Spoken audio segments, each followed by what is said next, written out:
और कभी खड़ा हूं सीएम माने जाने वाले पनीर सेल्वम अब बागी हो गए हैं। तो उनके बागी होने की वजह क्या है? शशिकला के सीएम पद संभालने से पहले एआईडीएमके में इसी मुद्दे पर बगावत हो गई है। कुर्सी खाली करने वाले पूर्व मुख्यमंत्री पनीर सेल्वम ने अब कुर्सी छोड़ने से इनकार कर दिया है। उन्होंने यह तक कह दिया है कि इस्तीफा तो दिया है, लेकिन दबाव में दिया है, लेकिन अगर जनता कहे तो मैं इस्तीफा वापस लेने के लिए और सीएम का पद संभालने के लिए तैयार हूं। उन्होंने पार्टी महासचिव शशिकला के खिलाफ मोर्चा भी खोल दिया है। तमिलनाडु में तेजी से राजनीतिक समीकरण बदल रहे हैं। अब पनीर सेल्वम ने भी कई आरोप बैक टू बैक शशिकला पर लगाए हैं और अपने मन से सीएम पद की कुर्सी छोड़ने के दावे को भी खारिज उन्होंने कर दिया है। कहा दबाव था, धमकाया गया था। साथ ही साथ उन्होंने अस्पताल में जयललिता से मुलाकात ना होने का भी दावा किया है। कहा उन्हें रोका गया है। उधर आरोपों के बाद शशिकला ने पनीर सेल्वम को कोषाध्यक्ष पद से हटाकर पलटवार किया है और पनीर सेल्वम पर डीएमके के इशारे पर काम करने का आरोप लगाया है। एआईएडीएमके मुख्यालय में विधायकों की बैठक भी फिलहाल बुलाई गई है। तो राजनीतिक अस्थिरता जयललिता के निधन के बाद से ये लगातार बनी हुई है। हालांकि स्टेबिलिटी आ रही थी जब ओ पनीर सेल्वम ने पद संभाल लिया था, लेकिन फिर से उसी तरह से राजनीतिक भूचाल की ओर बढ़ रहा है तमिलनाडु। जयललिता की मौत के बाद तमिलनाडु की सियासत में पनीर सेल्वम को सीएम और शशिकला को पार्टी की कमान मिल गई और पार्टी की कमान जिसको द्रविडियन राजनीति में मिलती है उसे बड़ा माना जाता है। लेकिन फिर भी लगा सब कुछ ठीक नहीं है।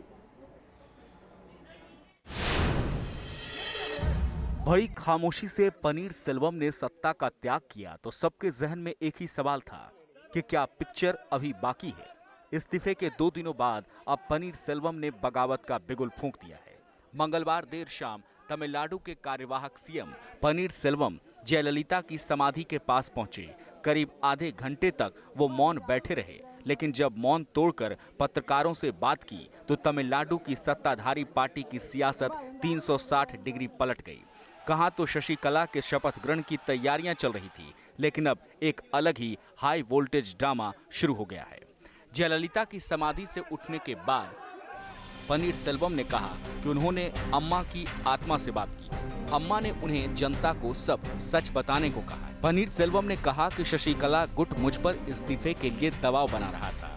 पनीर सेल्वम ने यह भी कह दिया कि अगर पार्टी कार्यकर्ता चाहें तो मैं अपना इस्तीफा वापस ले सकता हूँ। ये भी कि अम्मा चाहती थी कि मैं ही प्रदेश का मुख्यमंत्री बनूं। अम्मा की समाधि से लौटने के बाद पनीर सेल्वम के तेवर बदले बदले नजर आए। अब वो एक एक कर सारे राज से पर्दा उठा रहे हैं। उन्होंने बताया कि अम्मा की नीतियों के मुताबिक ही वो सरकार चला रहे थे, लेकिन शशिकला गुट के एक मंत्री ने उनसे मिलकर शशिकला को ही सीएम बनाने की मांग की। पनीर सेल्वम ने आरोप लगाया कि उन्हें सीएम तो बना दिया गया था, लेकिन लगातार अपमानित किया गया। पनीर सेल्वम के इस बगावती तेवर के बाद अम्मा की सियासी विरासत पर कब्जे की लड़ाई अब और तेज होने वाली है। एक तरफ है पनीर सेल्वम तो दूसरी तरफ संगठन पर कब्जा कर चुकी शशिकला, जो अब सीएम की कुर्सी भी चाहती हैं।